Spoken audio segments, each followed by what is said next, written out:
ಸದ್ಗುರುಗಳಿಗೂ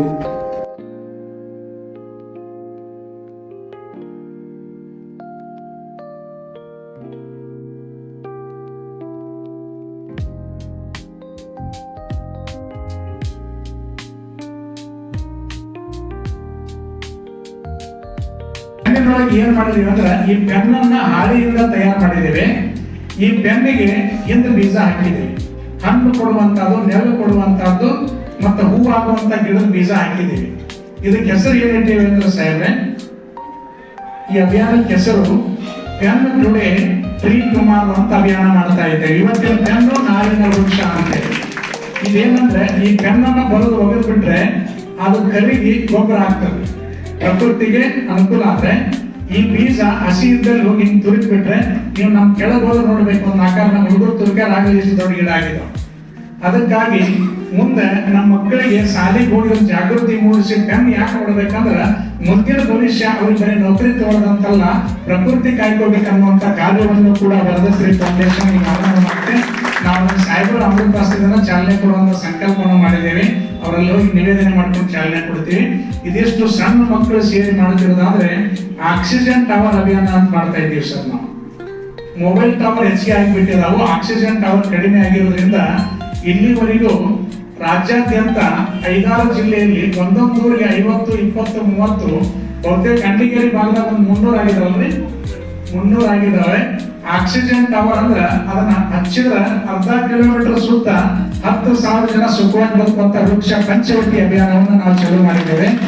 ಈ ರೀತಿ ಇನ್ನೂ ನಮ್ಮಲ್ಲಿ 26 ಯೋಜನೆ ಇದ್ದಾವೆ. ತಾಯಿ ಹೃದಯದ ಗುರುಗಳ ಮುಂದೆ ನಾನೇನ್ ತಿಳ್ಕೊಂಡಿದ್ದೀನಿ ಅಂದ್ರೆ ಸಾಹೇಬ್ರ ಬಗ್ಗೆ ನಮ್ಗೊಂದು ಸ್ಪಷ್ಟವಾಗಿ ಗೊತ್ತಿದೆ. ಸಾಹೇಬ್ರು ಕೆಲಸ ಮಾಡೋದನ್ನ ಮಾತ್ರ ಹೋಗ್ತಾರ, ಬಗಲಾದ ಹೊಗೆ ಬಟ್ಟು ನಾವು ಎಂದು ನಂಬೋದಿಲ್ಲ ಅಂತ ಗೊತ್ತಿದ್ದು ನಾ ಏನ್ ತಿಳ್ಕೊಂಡಿದ್ದೀನಿ ಅಂದ್ರೆ ಬಸವರಾಜ ಹೊರಟ್ಟಿ ಸಾಹೇಬರು ನಮಗ ಅಲ್ಲಿ ಸಭಾಪತಿಗಳಾಗಿ ಗುರುಗಳಾದ್ರೆ ಅವರು ಮೂಲ ಶಿಕ್ಷಕರಾಗಿ ಬಂದಿದ್ರು.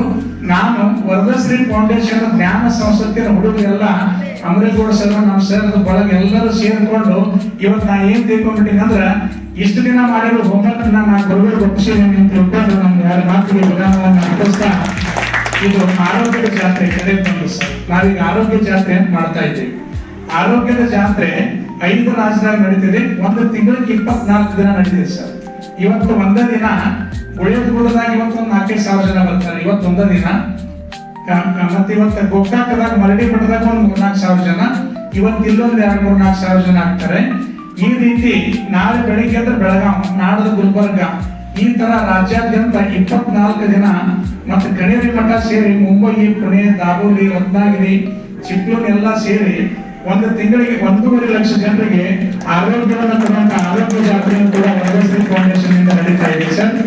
ಈ ಜಾತ್ರೆ 15 ವರ್ಷದಿಂದ ನಡೀತಿದ್ದು ನಮ್ಮದು 2 ನಿಯಮಗಳನ್ನ ಮಾಡಿಕೊಂಡಿದ್ದೇವೆ. ಒಂದು, ಸರ್ಕಾರದಿಂದ ಅನುದಾನ ತಗೊಳ್ಳೋದಿಲ್ಲ, ಸಾರ್ವಜನಿಕರಿಂದ ದೇಣಿಗೆ ತಗೊಳ್ಳೋದಿಲ್ಲ, ಯಾರ ಕಡೆಯಿಂದನೂ ಫೀಸ್ ಇಸ್ಕೊಳ್ಳಾರ್ದ ಈ ಸೇವೆ ಮಾಡ್ತಾ ಇರೋದಕ್ಕೆ ನಾವು ಇನ್ನೊಂದು ಸಂಕಲ್ಪ. ಇದಕ್ಕೆ ಆದಾಯ ಎಲ್ಲಿ ಬರ್ತದೆ ಅಂತ ಕೇಳ್ತಾರೆ ಎಲ್ಲರೂ.